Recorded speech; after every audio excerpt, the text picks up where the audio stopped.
Right, we are having another discussion today, all about firearms and the process of getting a firearm license. We're talking to Shaltu Skuman from Raven Defense on the other side.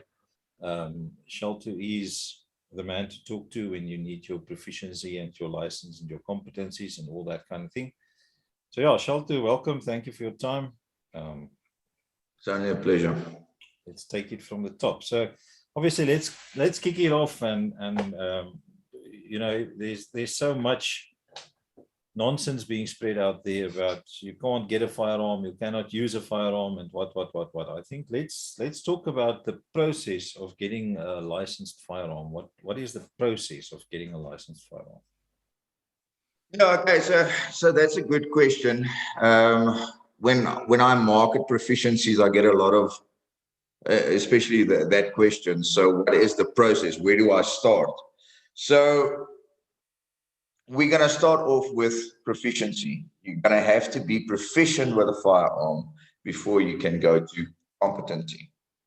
Now let's break it down. So proficiency, you have to go to a licensed training academy, firearm training academy. Then they're going to order you proficiency books, okay, or booklets. You're going to run class, okay, for about a day or for 5 hours, okay, and then from there you have an open book test, which you're going to have to complete at home, okay. Once you've completed that open book test, then you're going to write a closed book exam at the registered firearm training academy. Okay, then we're going to go to the range. You're going to shoot, let's say you're doing handgun, which is a discipline on its own. You're going to shoot 10 rounds at 7 meters, A3 paper, okay, and all 10 of those shots need to be in that, on the target. Okay. So then you're going to hand all that in, and that's going to be a portfolio of evidence. The assessor is going to mark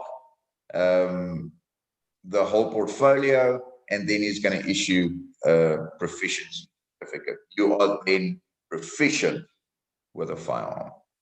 Okay.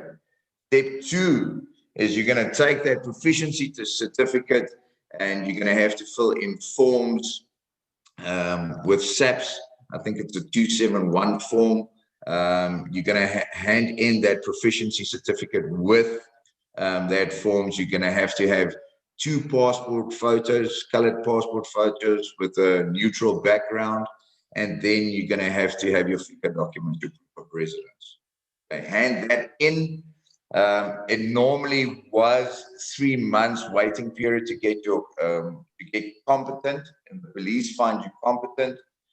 With the whole story now, with the licensing and the cards being the whole spiel, it's going to be 4 to 5 months maybe. Okay. So yeah, that's the process. It is quite easy. The waiting period makes it long when you hand it over to SAPS. Not criticizing, but yeah, if you look at Martin Hood and Gosa, they're constantly in a legal battle with SAPS, but apparently they are fixing the problem, and we're going to smooth it out. If that's going to happen, I don't know.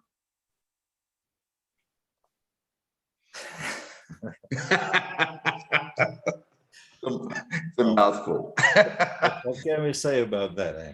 So sadly, it is a process.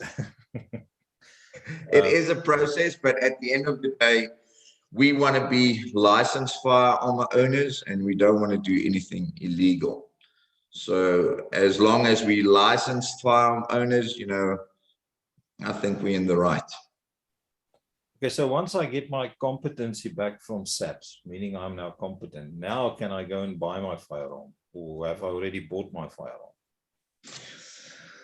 Yeah, you can do it in 2 ways. You can first apply for your competency, okay, which I would prefer you do that, okay, and then go buy your firearm, or you can buy your firearm, okay, apply for your competency, wait for your competency, because now if your competency isn't approved, you're still gonna wait for that period with your license. You bought your firearm now it's sitting in the system. So now your competency needs to be approved before your firearm license will be approved. So my opinion, get your competency first, get that out over and done with, and then you buy your firearm and put your firearm in the system and wait for it to be approved. Okay. That's another 3 to 4 to 5 months for your firearm license. So there's two components to this. There's your competency, okay, which you're going to wait 3 to 4 to 5 months. And then you're going to apply for your firearm license, which is also going to take, you're looking at, to be safe, a year. All right. So you mentioned discipline. What do you mean by discipline? Okay, so that's also a question that I get a lot. So there's 4 firearm disciplines. Okay, so the first one would be handgun, and in no random order. Second one can be shotgun. Okay. Third discipline can be your hunting rifle or your manually operated rifle. And then your fourth one would be your self-loading rifle, AK-47 AR. So those are your disciplines. Okay. So whichever one you are interested in, you can do plus law. If you want to do all 4, you can.